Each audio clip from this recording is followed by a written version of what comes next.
Características de una fe viva según Santiago. Al leer la epístola de Santiago dirigida a los creyentes judíos que están en dispersión por el mundo, nos damos cuenta de que su intención es moverlos a vivir una fe práctica, alejada de la religiosidad barata y del cristianismo light. Situación que al parecer era muy común entre los creyentes en Cristo de descendencia judía del entonces y que no está alejada de la situación de la generalidad de los creyentes de hoy en día. Esa fe práctica a la que llamaba a actuar Santiago incluye entre otros aspectos el que fuera constante, obediente, imparcial y viva, tal cual lo describe en los primeros 2 capítulos de la carta. Y esto a su vez conllevaría que dicha fe se viera reflejada en acciones puntuales tales como el control de la lengua, dependencia de Dios, no juzgar a los demás, paciencia y perseverancia, una vida de oración y ser restauradores de creyentes que se apartan, tal como lo prescribe en los capítulos 3 al 5 de su misiva. El clímax de la epístola y que determina de manera muy clara el propósito general de la carta lo encontramos en el capítulo 2, versos del 14 al 26, versículos en los que el escritor de la carta insta a sus destinatarios de manera magistral, con el uso de una retórica sustancial, en su discurso a llevar su fe a otro nivel. El nivel en que les permita pasar de palabras a hechos y que hagan de su fe una fe viva, la cual se demuestra en buenas acciones. Tal fe presentaría o debería presentar las siguientes características. La primera, aprovecha las circunstancias para actuar y la encontramos descrita en el capítulo 2, versículos 14 al 16. Por medio de un ejemplo tan práctico como el de compadecerse de alguien en su condición y no actuar, pudiendo hacerlo en su favor, Santiago demuestra el punto.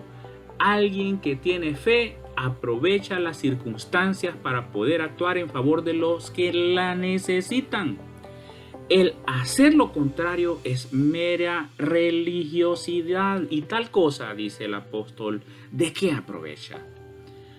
La segunda característica la encontramos en los versos 17 al 18 y esta es que tal fe es complementaria. La ponencia de Santiago continúa refiriendo al hecho de que alguno puede argumentar tener fe y el otro argumentar hacer obras.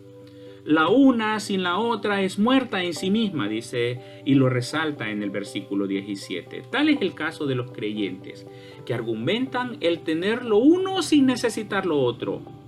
O son religiosos muertos, si solo dicen tener fe y tal fe no los lleva a la acción.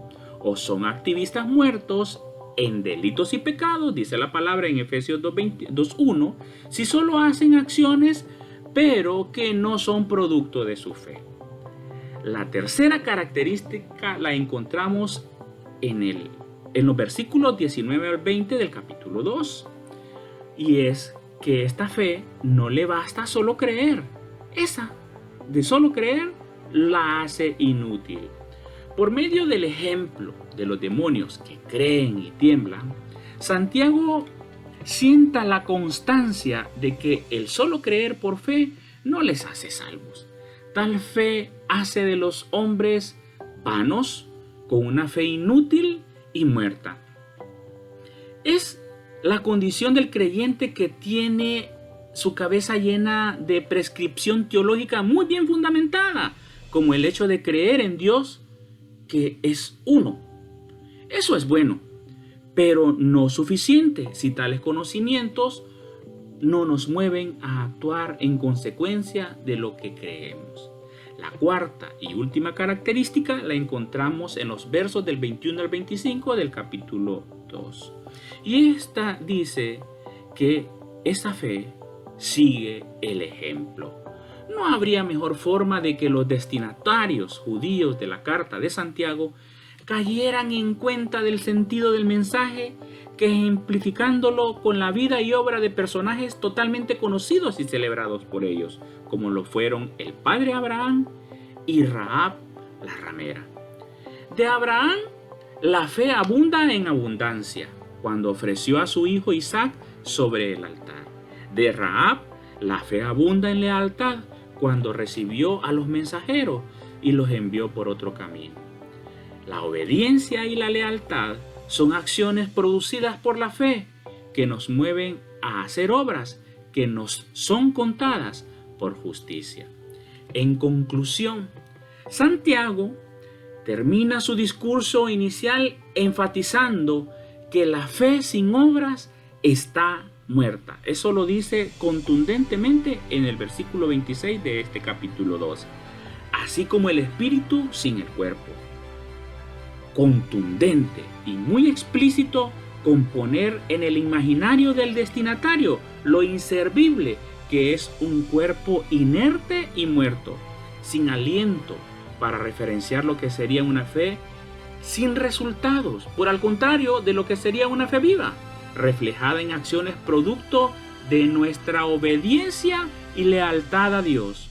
Una fe no por obras, para que nadie se gloríe, como dice Efesios 2:9, sino para que abundéis para toda buena obra, como lo sustenta la palabra en 2 Corintios capítulo 2, versículos 8 al 9.